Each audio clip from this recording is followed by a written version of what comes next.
んにちは、あーです。今回はグリーンマックス製エコノミーキットのお湯12を組み立てていきます。製品は未塗装キットのものとなります。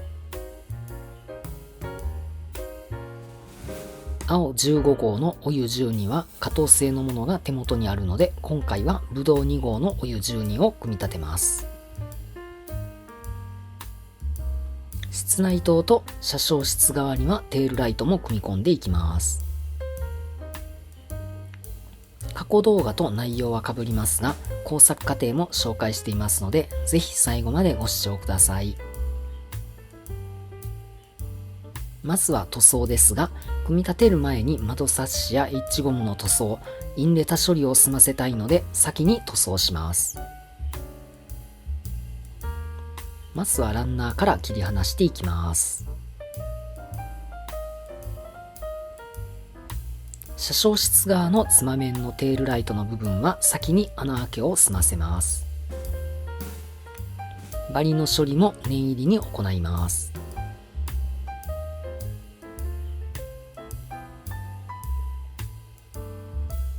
切り出してバリ処理を終えたら中性洗剤で洗って乾燥させます。乾いたら塗装作業に入ります。今回はグリーンマックスの鉄道カラースプレーを使用しました。手軽に塗装できて便利ですね。薄く2回重ねる感じで吹き付けていきます。塗装を終えて乾燥させました。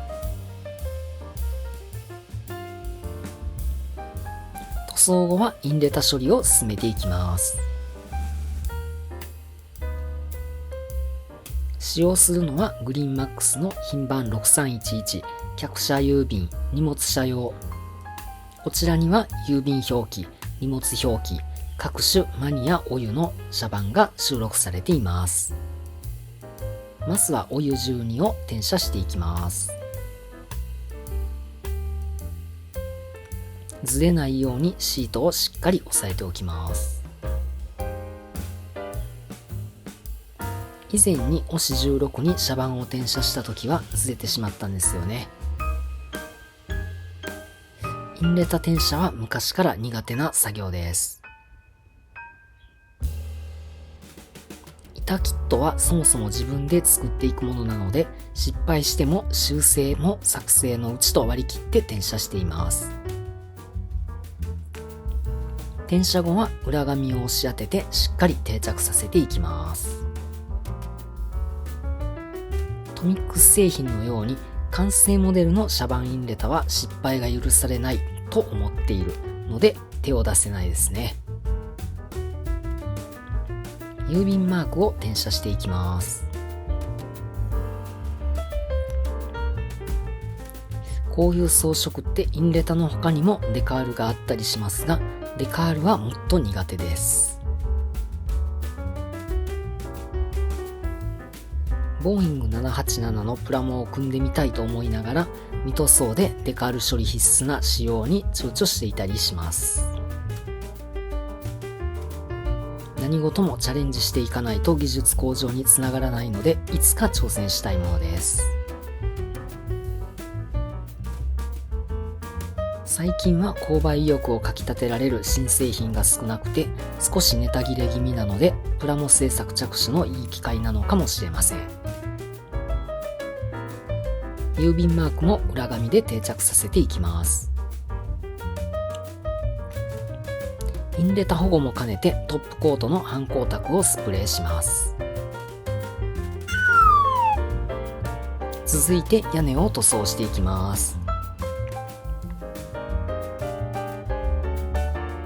ガンダムマーカーのグレーを拭いていきます。続いて床板に終電用の穴開けを行います。ピンバイスを穴開け位置に通しておきます。後でこのピンバイスを通した箇所をドリルで穴開けします。1箇所につき3つの穴を開けてつないでいきます。それを全部で4箇所準備していきます。準備ができたらドリルで穴を広げていきます。1箇所につき3つの穴を開けて、後で穴をつないでいきます。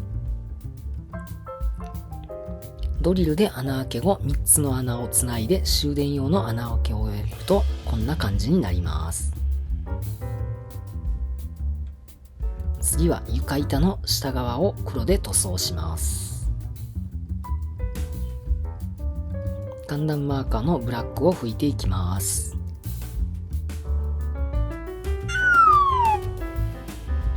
ボディに拭いたトップコートが乾いたので窓サッシを塗っていきます。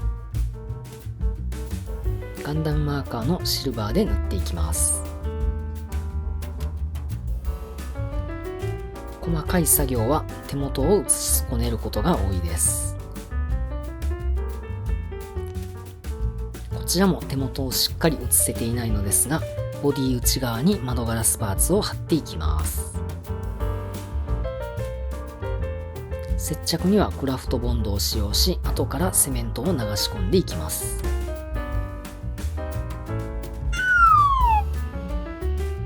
次はテールライト用に先端を赤く塗った光ファイバーケーブルを差し込みます。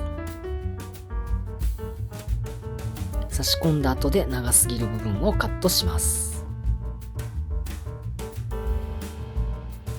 1ミリのケーブルを差し込んでこんな感じです。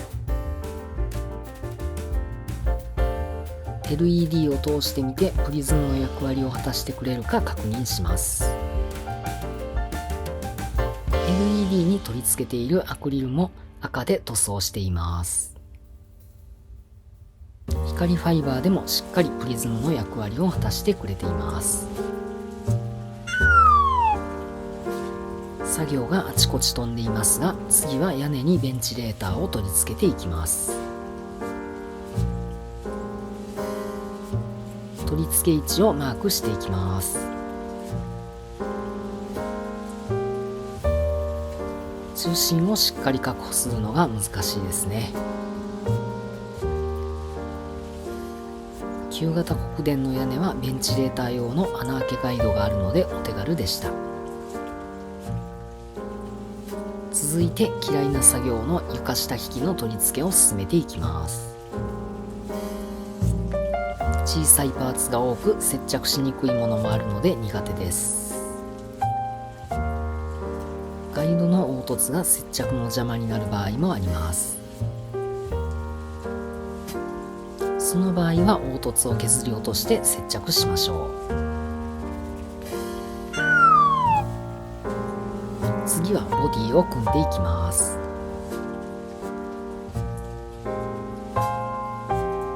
接着にはセメント、白キャップを使用します。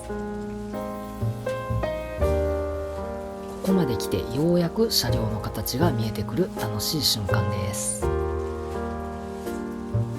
後で床や屋根と合わせることで直角が得られるため、厳密な直角保持を意識する必要はありません。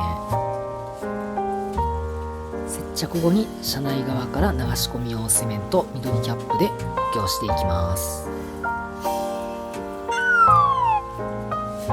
次は床板に終電用の銅板を取り付けていきます。銅板は台車の上に取り付け、前後の銅板はエナメル線で結びます。使用するエナメル線は 0.4mm の細いもののため、動画ではほとんど見えていませんね。エナメル線は表面が絶縁素材の膜で覆われています。銅板とハンダ付けする箇所のみペーパーで膜を削り落として使用します。銅板にハンダを持っておき、エナメル線を接続します。エナメル線が細すぎてハンダ付けに手こずりました。用意した銅板は銅箔テープで床板に固定していきます。エナメル線は床板中央のウェイト固定ガイドの内側に這わせます。取り回し、固定の最中にエナメル線が切れないように注意が必要です。残り3箇所も同様に固定していきます。すべて固定を終えるとこんな感じになります。以前は前後の銅板をつなぐ素材に銅線を使用していました。これを絶縁効果のあるエナメル線にしたことで左右の交差を意識する必要がなくなり、扱いが楽になりました。次にウェイトの隠蔽用にプラ板を切り出します。プラ板を重ねると車外からウェイトが隠れ、室内灯の反射も防げます。プラ板を重ねたウェイトはこんな感じです。続いて加藤のお湯12用の台車を取り付けます。カプラーは加藤カプラー N に交換済みです。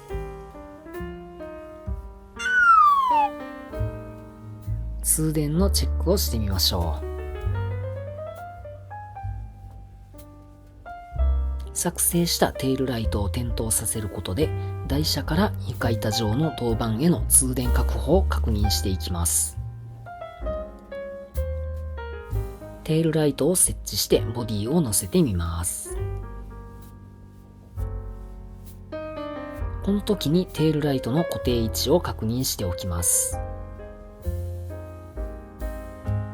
光ファイバーケーブルを通してのテールライトの点灯も確認。テールライトの固定位置が決まったので、銅板とテールライトをハンダ付けして固定します。もう一度ボディを乗せて点灯状態を確認してみます。